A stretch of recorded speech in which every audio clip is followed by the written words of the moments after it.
بسم اللہ الرحمن الرحیم۔ السلام علیکم۔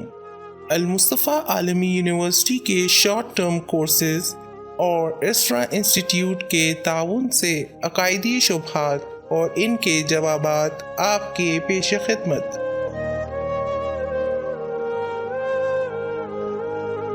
جب ہم اپنے ارد گرد انسانوں کو دیکھتے ہیں تو بعض انسان بہت خوبصورت ہوتے ہیں، لیکن بعض کے چہرے وہ ظاہری خوبصورتی نہیں رکھتے۔ خدا نے انسانوں کو ایسا خلق کیوں کیا ہے؟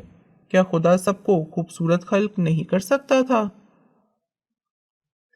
جہاں تک بات خدا کی قدرت کی ہے تو خدا ہر ایک کو خوبصورت خلق کر سکتا تھا، لیکن خدا نے ایسا کیوں نہیں کیا؟ تو چلیے اس کی وجہ کو ڈھونڈتے ہیں۔ مختلف وجوہات کو بیان کیا جا سکتا ہے۔ یہ بات ہم پہلے بھی کر چکے ہیں کہ دنیا قوانین پر چلتی ہے، جس میں سے ایک قانون یہ تھا کہ بچے جسمی اور روحی خصوصیات اپنے ماں باپ سے وراثت میں لیتے ہیں۔ یعنی اگر ماں باپ کے چہرے کا رنگ سانولا ہوگا تو بچے کا رنگ بھی سانولا، یا اگر ماں باپ کا رنگ گورا ہوگا تو بچے کا رنگ بھی ویسا ہی ہوگا۔ اسی طرح بچے کا قد، جسمانیت بھی اسے وراثت میں ملتی ہے۔ اس کے علاوہ علاقے اور قومیت کا بھی اثر بچوں کے جسم پر ہوتا ہے۔ لیکن سوال ابھی بھی اپنی جگہ موجود ہے کہ خدا سب کے ماں باپ کو خوبصورت خلق کرتا تو ہر بچہ خوبصورت پیدا ہوتا۔ انسانوں کے ایک دوسرے کے شبیہ نہ ہونے کی ایک وجہ یہ ہے کہ ہم ایک دوسرے کو آسانی سے پہچان سکیں۔ اگر سب ایک جیسے ہوتے، کوئی بھی اپنے ماں باپ، اولاد، بھائی بہن کو نہیں پہچان پاتا، حرج اور مرج ہو جاتا۔ اسی لیے سورہ حجرات کی آیت نمبر 13 میں پروردگار عالم ارشاد فرماتا ہے، اے لوگو، ہم نے تم کو ایک مرد اور عورت سے خلق کیا اور تم کو قبیلے اور قوموں میں قرار دیا تاکہ ایک دوسرے کو پہچان سکو۔ بس انسانوں کا مختلف خلق ہونے کی ایک بڑی وجہ یہ ہے کہ انسان ایک دوسرے کو پہچان سکیں۔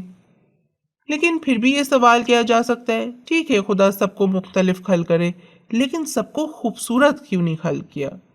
لیکن اگر خدا سب کو خوبصورت خلق کر بھی دیتا تب بھی یہ سوال اٹھایا جاتا کہ سب خوبصورت ہیں لیکن کوئی زیادہ اور کوئی کم خوبصورت ہے۔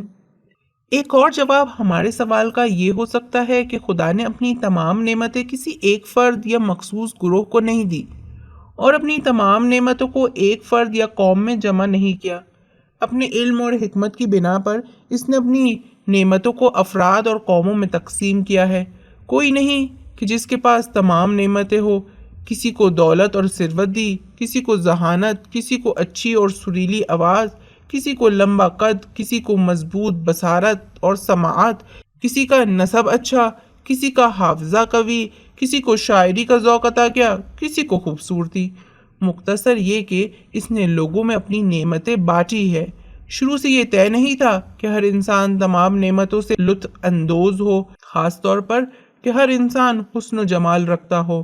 لیکن ابھی بھی یہ سوال کیا جا سکتا ہے کہ کیا خدا کے خزانے میں کوئی کمی آ جاتی اگر وہ سب کو سب نعمتیں دے دیتا؟ ہرگز، اس کے خزانے میں کبھی کوئی کمی نہیں ہو سکتی۔ تو پھر آخر کیا وجہ ہے کہ خدا نے بعض کو حسن و جمال کی نعمت دی اور بعض کو محروم رکھا؟ یہ دنیا انسان کا اصلی گھر نہیں بلکہ یہ ایک رہنے کی عارضی جگہ ہے۔ یہاں ہم امتحان دینے آئے ہیں، اور یہی ہمارا امتحان ہے کہ اگر خدا نے ہمیں کوئی نعمت دی ہے تو کیا ہم واقعی میں اس کے شکر گزار ہیں، یا اگر کسی نعمت سے محروم کیا ہے تو ہم صبر کرتے ہیں یا نہیں۔ یہ حسن و جمال ایک نعمت ہے، لیکن یہ نعمت سعادت کے راستے تک پہنچنے کے لیے ضروری نہیں۔ بس اگر کسی کے پاس یہ نعمت نہ ہو تو کوئی گلہ نہیں۔ ہاں، اگر ولایت جیسی نعمت نہ ہو تو انسان کو بےتاب ہونا چاہیے، اور خدا کے نزدیک تقویٰ معیار ہے، نہ ظاہری حسن و جمال۔ اس کے علاوہ اہل بیت علیہم السلام کی روایت کے مطابق قیامت کے دن تمام مومن حسین اور جمیل ہوگے، خواہ وہ دنیا میں خوبصورت کیوں ہی نہ ہو۔ حتیٰ حدیث میں ہے، جس طرح حسن و جمال میں عمر کے بڑھنے کے ساتھ کمی آتی ہے، قیامت میں اسی طرح اہل جنت کے چہروں میں حسن و جمال میں اضافہ ہوگا۔ بس اگر کسی کے پاس ظاہری حسن و جمال نہیں تو اسے افسردہ نہیں ہونا چاہیے، بلکہ اپنے روح کے حسن و جمال کو بڑھانے کی اس دنیا میں کوشش کرنی چاہیے۔